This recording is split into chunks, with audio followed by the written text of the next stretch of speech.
सवाल डाउट चाहे किसी का भी हो, कैसा भी हो, हमारे चैनल पर सबको सॉल्यूशन मिलता है। स्वागत है आप सभी का हमारे Q&A सेशन में, जिसमें आपने कुछ इम्पोर्टेंट सवाल डाउट मुझ तक शेयर किए हैं, जिनका सॉल्यूशन आपको इसी वीडियो में मिलेगा। तो बने रहिए वीडियो के साथ एंड तक, आगे बढ़ें। उससे पहले वीडियो को लाइक, अपने दोस्तों को शेयर, और चैनल पर अगर आप पहली बार आए हैं तो नीचे लाल बटन दबाकर सब्सक्राइब करके घंटा ज़रूर दबा देना, ताकि आने वाली सारी एजुकेशनल अपडेट नोटिफिकेशन आपको लगातार मिलते रहेंगे, आप हमेशा डाउटलेस रहेंगे। पहला सवाल पूछा है आराधना करण ने, सर 9th क्लास में करवाना है, बैंक अकाउंट फादर का दे सकते हैं? दिल्ली का अकाउंट है, प्लीज़ आंसर मी सर। जहाँ तक मैं समझ पा रहा हूँ कि एडमिशन के रिगार्डिंग इनका सवाल है। जब आप दिल्ली में अपना एडमिशन कराना चाहेंगे, अपने बच्चे के एडमिशन कराना चाहते हैं, तो आपको कुछ चीज़ें हैं वो कंपलसरी होती है, जिसमें बच्चे का आधार कार्ड, पेरेंट्स का आधार कार्ड, दिल्ली का रेजिडेंस प्रूफ और अकाउंट नंबर। ये सारी चीज़ अगर आपके पास है तो आप एडमिशन करा सकते हैं, और इनमें से कोई चीज़ अगर मिसिंग भी है तो भी आप एडमिशन करा सकते हैं। कुछ ऐसे ट्रिक हैं जो आपको फॉलो करने पड़ते हैं। देखिए, सीधी सी बात है कि अकाउंट नंबर क्यों मांगा जाता है। एजुकेशन डिपार्टमेंट बच्चों से अकाउंट नंबर मांगता है, क्योंकि शिक्षा विभाग, दिल्ली सरकार बच्चों के अकाउंट में पैसे ट्रांसफ़र करते हैं, चाहे वो किसी स्कॉलरशिप का हो, चाहे आपको बुक्स वगैरह का हो, स्टेशनरी का हो, या यूनिफॉर्म का हो। तो ये आपके अकाउंट में पैसे ट्रांसफ़र होते हैं। बच्चे का अकाउंट, बच्चे का एडमिशन है, बच्चे का नाम है, तो अकाउंट नंबर बच्चे का होना चाहिए। कुछ केसेस में हमने देखा कि बच्चों के अकाउंट जो है पेरेंट्स ने जॉइंट खुलवा रखे हैं, यानी कि बच्चे का और पेरेंट्स का जॉइंट अकाउंट है, तो जॉइंट अकाउंट चल जाएगा। उस अकाउंट में बच्चे का नाम होना चाहिए, ठीक है। पेरेंट्स का है चलेगा, लेकिन जॉइंट होना चाहिए।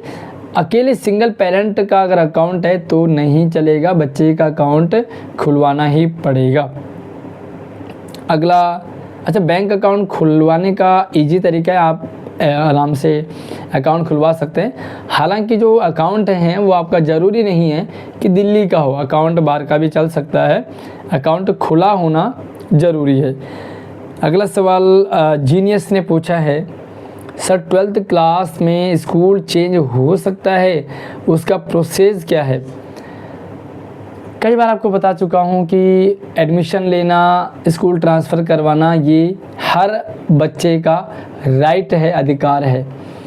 आप एडमिशन करा सकते हैं, आप ट्रांसफ़र करा सकते हैं, आपको कोई भी नहीं रोक सकता। एडमिशन कराना, ट्रांसफ़र कराना पूरी तरह फ्री है। किसी भी क्लास में बच्चे का एडमिशन हो सकता है, किसी भी क्लास में आप ट्रांसफ़र करवा सकते हैं। इसका अपडेट मैं आपको पहले कई बार दे चुका हूं, और मैंने सेपरेट वीडियो भी डाला है ट्रांसफ़र के रिगार्डिंग। एक शॉर्ट वीडियो भी डाली है, लगभग 5 लाख के करीब इसमें व्यूज़ आ गए। तो ट्रांसफ़र के रिगार्डिंग अच्छी वीडियो हमारे चैनल पे आप जा कर के देख सकते हैं। किसी भी क्लास में आपको ट्रांसफ़र करवाना हो आप करवा सकते हैं, कोई भी दिक्कत वाली बात नहीं है। हाँ, लेकिन रूल रेगुलेशन आपको फॉलो करने पड़ते हैं। कुछ टर्म एंड कंडीशन है, उस पर अगर आप खरे उतरते हैं तो आप अपना ट्रांसफ़र करा सकते हैं। बाकी ट्रांसफ़र के लिए कोई भी क्लास यहाँ पे मतलब फ़र्क नहीं पड़ता है, क्योंकि ट्रांसफ़र क्या है, बच्चे की ज़रूरत है, और ज़रूरत किसी भी क्लास में हो सकती है। 12th क्लास के लिए स्कूल लॉजिक देता है कि CBSE का रजिस्ट्रेशन हो गया है, अब नहीं हो पाएगा। ठीक है, सीधी सी बात है, CBSE का रजिस्ट्रेशन 9th क्लास में होता है, ठीक है। 9th क्लास में रजिस्ट्रेशन हो जाता है, उसके बाद ये 10th तक चलता है। तो 9th और 10th का चलता है, 11th क्लास में फिर से रजिस्ट्रेशन होता है, फिर वो 12th क्लास तक चलता है। तो अगर 11th क्लास में ट्रांसफ़र हो सकता है तो 12th में भी हो सकता है। लेकिन है क्या सिस्टम कि जिस स्कूल में आप पढ़ रहे हैं वो CBSE वाला है, तो ट्रांसफ़र आपका CBSE वाले स्कूल में ही हो पाएगा। ऐसा नहीं कि आपका ये वाला CBSE है तो आप किसी दूसरे बोर्ड में ट्रांसफ़र नहीं करा सकते, लेकिन CBSE से CBSE ट्रांसफ़र करा सकते हैं, चाहे आप किसी भी क्लास में हो। अगला सवाल पूछा है अमन गौर जी, सर मैथ के बुक्स सिलेबस चेंज हो गए हैं, तो सर जी क्लास 9th के मेंटल मैथ की बुक में भी चेंज होंगे क्या? ये मैं आपको पिछली वीडियो में बता चुका हूँ कि सिलेबस आपका चेंज हो गया। 6ठी 7वीं 8वीं का तो डिपार्टमेंट ने डाल दिया है, साइट पे आप देख सकते हैं। 6ठी 7वीं 8वीं के पूरी तरह से सिलेबस चेंज है। अगर हम बात कर रहे हैं 9th में, तो 9th में भी चेंज है, 11th में भी चेंज है, लेकिन 10th और 12th में कोई चेंज नहीं है। ठीक है, आप 10th और 12th में, क्योंकि ये बोर्ड क्लासें होती हैं और बोर्ड क्लासेस में चेंज करवाना सिलेबस थोड़ा सा मुश्किल होता है और इसमें बच्चों को दिक्कत आ जाती है, पेरेंट्स कई बार कंप्लेन कर सकते हैं। इसलिए 10th और 12th में कोई भी सिलेबस चेंज नहीं हुआ है। थोड़ा बहुत आगे पीछे आपको कम ज़्यादा हो सकता है, बट पूरी तरह चेंज नहीं हुआ है। 9th में और 11th में पूरी तरह चेंज है सारे सब्जेक्ट में। तो आपने मैथ का पूछा है, तो भैया मैथ ही नहीं बल्कि सारे सब्जेक्ट का चेंज हुआ है। रही बात मेंटल मैथ की, आपने पूछा कि क्या मेंटल मैथ भी चेंज होगा? तो देखिए मेंटल मैथ क्या है?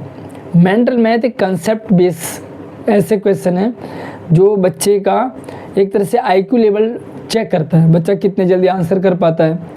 क्योंकि कॉपी पेन से आंसर नहीं देना है, आपको जो भी सवाल पूछा जाएगा आपको माइंड में ही उसे कैलकुलेट करना है। तो मेंटल मैथ चेंज नहीं होता, मेंटल मैथ सेम क्वेश्चन होते हैं। तो आप मेंटल मैथ के लिए परेशान ना हो, मेंटल मैथ हर क्लास के लेवल का सेम रहता है। 8वीं क्लास के लेवल का सारा मेंटल मैथ सेम होता है, 7वीं क्लास के लेवल का सेम होता है। तो इसमें कोई ऐसे चैप्टर वगैरह नहीं है कि आप कहो कि बदल गया, लेकिन 2 और 2 4 ही होगा हमेशा। और अगर आप 4 में 2 का भाग देंगे तो 2 ही आएगा, ये मतलब चेंज होने वाला नहीं होता। अगला सवाल पूछा है किशन टेक्निकल वीडियो। अच्छा, वीडियो लाइक नहीं किया है तो लाइक कर लो, सब्सक्राइब नहीं किया है तो ज़रूर कर लेना, क्योंकि आपको हमारे चैनल पर सिर्फ ऑथेंटिक इन्फॉर्मेशन मिलती है और सारे नए अपडेट आपको लगातार मिलते रहते हैं। अगला, आप मुझे व्हाट्सएप और इंस्टाग्राम से भी संपर्क कर सकते हैं, नंबर ID वीडियो के डिस्क्रिप्शन में डाला हुआ है। अगला सवाल किशन टेक्निकल ने पूछा है, हेलो सर, मैंने इस साल क्लास 11th PCB में फ़ेल हो गया हूँ। मैं इस साल क्लास 11th PCB में फ़ेल हो गया हूँ। ये बच्चा फ़ेल हो गया, PCB ले रखा था, बट मैंने पहले से ही एडवांस में CM3 क्लास 11 का फॉर्म फिल कर दिया था। कैसे भाई, क्या बच्चे को पहले पता लग गया था कि मैं फ़ेल हो रहा हूँ? खैर, बच्चे ने फॉर्म भर दिया। मेरा डाउट है कि मैं अगर मैं CM3 में सेलेक्ट हो जाऊँ तो क्या एडमिशन हो जाएगा? बच्चा 11th में फ़ेल हो रखा है, चाहता है कि वो CM3 स्कूल में एडमिशन ले ले, फॉर्म भर दिया है। क्योंकि मैं नॉर्मल गवर्नमेंट स्कूल से तो रिपीट करूँगा ही, इसलिए मैंने CM3 का फॉर्म फिल कर दिया। अब पहले कैसे पता चल गया कि यार मैं फ़ेल होऊंगा? ये भी थोड़ा सा एक समझने वाली बात है। तो यार अगर आपने CM3 में जो 11th में वो लिमिटेड सीट है, पहली बात तो है कि सिलेक्शन लेना इतना आसान नहीं है। आप फेल हो रहे हैं PCB में और आपका CM3 में एडमिशन हो जाएगा, ये थोड़ा सा मतलब टफ़ है। मैं वैसे मुश्किल कुछ भी नहीं है। अगला इन्होंने पूछा है कि सेलेक्ट होने के बाद ड्यूरिंग एडमिशन लिखो या एडमिशन के टाइम एक ही चीज़ लिखना चाहिए? कोई प्रॉब्लम तो नहीं आएगी?